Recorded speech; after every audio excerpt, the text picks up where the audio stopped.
Hai kawan-kawan, selamat datang di video ini. Di video ini, kami akan membawakan materi tentang birokrasi dan governansi publik. Sebelumnya, perkenalan dulu yuk dengan anggota kami. Ada Pratama Maulana, Jihan Fadilah, dan Yeti Susilowati. Masuk ke materi nih. Teman-teman tahu nggak sih apa itu birokrasi? Definisi birokrasi ada 3 macam.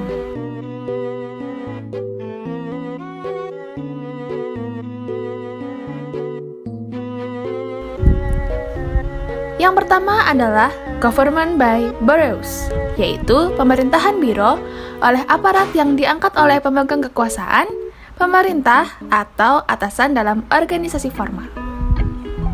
Yang kedua adalah birokrasi sebagai perilaku pemerintahan, yaitu berliku-liku, kaku, macet, dan segala tuduhan negatif terhadap instansi. Lalu yang ketiga adalah birokrasi sebagai ideal organisasi, yaitu mengangkat konsep sosiologik, rasionalisasi aktivitas kolektif Max Weber. Lalu bagaimana dengan Bureau rationality, yaitu birokrasi dalam makna rasional? Menurut pandangan Hegel dan Max Weber, birokrasi merupakan institusi yang menjembatani negara dan masyarakat. Lalu, menurut Max Weber, birokrasi yaitu adanya suatu hierarki dan serangkaian posisi jabatan yang memiliki tugas serta tanggung jawab yang tegas, dan adanya aturan, regulasi, standar formal, adanya personel yang secara teknis memenuhi syarat yang bekerja atas dasar karir dan promosi. Lalu, bagaimana sih birokrasi dalam konteks pengelolaan kekuasaan negara?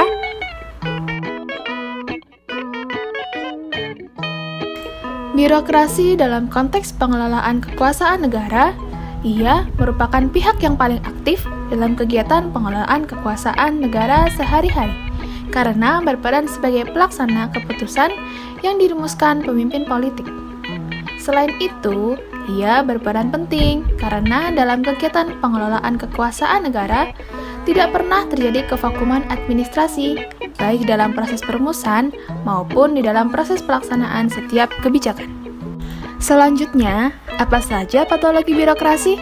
Teman-teman tahu nggak sih? Yang pertama adalah gaya manajerial. Yang kedua, rendahnya pengetahuan dan keterampilan petugas dalam melakukan proses administrasi. Yang ketiga, tindakan anggota birokrasi yang melanggar norma. Yang keempat, perilaku negatif petugas. Yang kelima, situasi internal dalam instansi dalam lingkungan pemerintahan yang kurang mendukung. Selanjutnya ada jenis-jenis birokrasi. Yang pertama, ada birokrasi negara maju. Birokrasi negara maju memiliki ciri-ciri di mana memiliki aparat negara yang netral, objektif, rasional, cakap, formal dan legalistis, tunduk kepada pemerintahan yang memperoleh kepercayaan rakyat, serta tidak mudah diintimidasi. Yang kedua, ada birokrasi negara berkembang. Birokrasi negara berkembang memiliki ciri-ciri yang pertama, lebih berorientasi kepada hal-hal lain daripada mengarahkan yang benar-benar menghasilkan.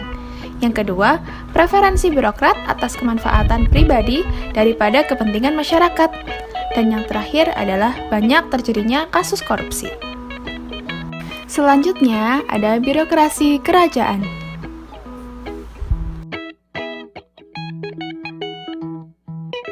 Birokrasi kerajaan memiliki ciri-ciri yang pertama adalah administrasi publik yang dianggap pribadi.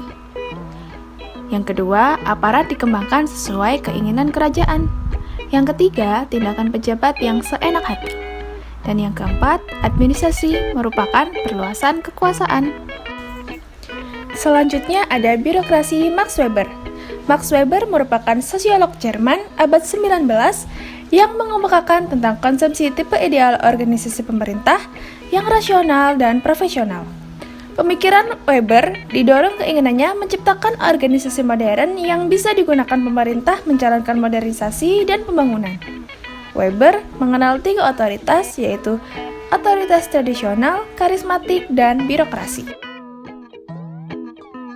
Karakteristik birokrasi Max Weber yang pertama ada disiplin, terstruktur, rasional, formal, dan hierarki. Selanjutnya ada tipe ideal birokrasi menurut Max Weber.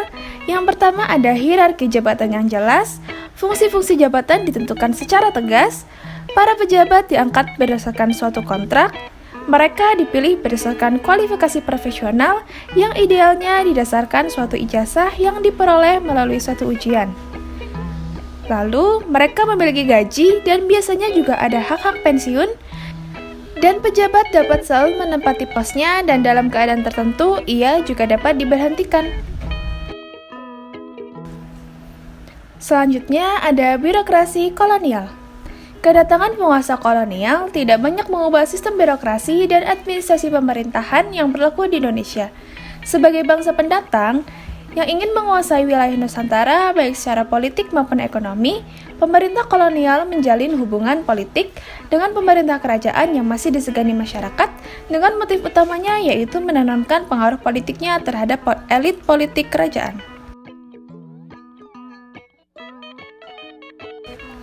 Karakteristik dari birokrasi kolonial yang pertama adalah benevolence posture, yaitu memperkenalkan dan diberlakukan sistem administrasi kolonial yang mengenalkan sistem birokrasi dan administrasi modern, sedangkan pada sisi lain, sistem tradisional masih tetap dipertahankan. Selain itu, birokrasi pemerintahan kolonial disusun secara hierarki yang puncaknya pada Raja Belanda. Dan yang ketiga, dalam mengimplementasikan kebijakan pemerintahan di negara jajahan, Ratu Belanda menyerahkan kepada wakilnya, yaitu seorang gubernur jenderal. Lalu, bagaimana birokrasi di Indonesia? Reformasi birokrasi Indonesia memiliki tujuan reformasi birokrasi seperti untuk menciptakan birokrasi pemerintah yang profesional dengan karakteristik berintegrasi, berkinerja tinggi, bebas dan bersih KKN, serta mampu melayani publik, netral, sejahtera, berdedikasi dan memegang teguh nilai-nilai dasar dan kode etik aparatur negara. Reformasi birokrasi di Indonesia memiliki rapot buruk, khususnya semasa Orde Baru yang telah menjadikan birokrasi sebagai mesin politik. Imbas dari itu semua, masyarakat harus membayar biaya yang mahal, ketidakpastian waktu, ketidakpastian biaya, dan ketidakpastian siapa yang bertanggung jawab adalah beberapa fakta empiris rusaknya layanan birokrasi. Dan yang terjadi sebelum ada reformasi birokrasi yaitu: pertama, maraknya tindak KKN. Kedua, tingginya keterlibatan birokrasi dalam partai politik, sehingga pelayanan terhadap masyarakat tidak maksimal. Ketiga, pelayanan publik yang diskriminatif. Yang keempat, penyalahgunaan wewenang. Dan yang kelima, pengaburan antara pejabat karir dan non-karir. Jadi, bagaimana sih birokrasi di Indonesia zaman sekarang? Apakah sudah lebih baik?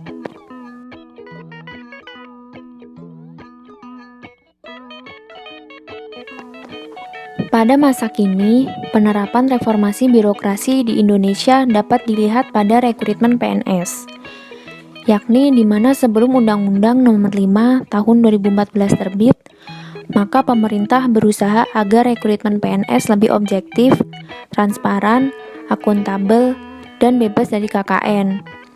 Maka, ujian penyaringan CPNS dilakukan dengan menggunakan alat bantu komputer.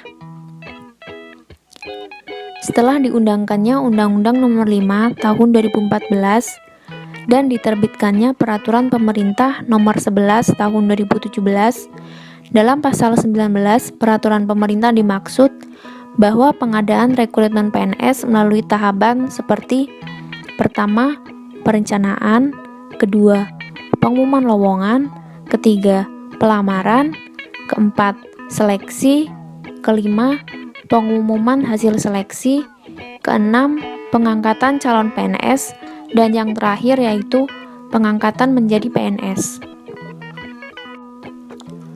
Untuk mengurangi patologi: 1. birokrasi harus lebih mengutamakan sifat pendekatan tugas yang diarahkan pada hal pengayoman dan pelayanan masyarakat, dan menghindarkan kesan pendekatan kekuasaan dan kewenangan. 2. Birokrasi perlu melakukan penyempurnaan organisasi yang bercirikan organisasi modern, ramping, efektif, dan efisien yang mampu membedakan antara tugas-tugas yang perlu ditangani dan yang tidak perlu ditangani. Hal ini termasuk membagi tugas-tugas yang dapat diserahkan kepada masyarakat. 3. Birokrasi harus mampu dan melakukan perubahan sistem dan prosedur kerjanya yang lebih berorientasi pada ciri-ciri organisasi modern, yakni pelayanan cepat, tepat, akurat, terbuka dengan tetap mempertahankan kualitas, efisiensi biaya, dan ketepatan waktu. 4. Birokrasi harus memposisikan diri sebagai fasilitator pelayanan publik daripada sebagai agen pembaharu pembangunan. Dan yang kelima, birokrasi harus mampu dan mau melakukan transformasi diri dari birokrasi yang kinerjanya kaku menjadi organisasi birokrasi yang strukturnya lebih desentralistis, inovatif, fleksibel, dan responsif. Sekian video dari kelompok kami, semoga videonya bermanfaat dan jangan lupa like, comment, share, and subscribe.